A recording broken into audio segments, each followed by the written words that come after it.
এখন মাখাবো আমরা ছাতু। কি ট্যাবদের নাম কি? ট্যাবদি ছাতু মাখা। ছাতু মাখা এর নাম এমনি ছাতু মাখা। আচ্ছা, এই ছাতু কিভাবে বানায় একটু বলো দর্শকদের। ছাতু বানায় মুড়িগুলো ভাজে তারপরে সেই মুড়ি চালিয়ে এবারে ঢেকিতে দিয়ে কুটিয়ে এনে তারপরে আছে ছাতু বানায়, ওরা বলে ছাতু। তার একটা ভিডিও তো আগে আপনাদের সাথে শেয়ার করেছে কিভাবে ছাতু বানানো হয়েছে, আর যে ছাতুগুলো মুড়ি দিয়ে বানানো হয়েছে সেই মুড়ি ভাজার ভিডিও আপনাদের সাথে শেয়ার করেছি। আপনারা যদি ভিডিওটা এখনো না দেখে থাকেন তো দেখে আসবেন। আচ্ছা, এই যে সবটুকু ছাতু দিয়ে দিলাম আমরা, এবারে ভিতরে কি দেব? এবার আমরা দিয়ে দেব এই লাল চিনিটা।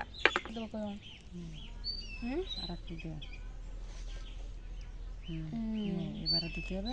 এই জিনিসটা এত সহজ এবং খেতে এত ভালো। অল্প সময়ের ভিতরেই একটা খাবার তৈরি হয়ে যাবে। তৈরি হয়ে গেল আমাদের ছাতুর নাড়ু। ছাতু নিয়ে যা।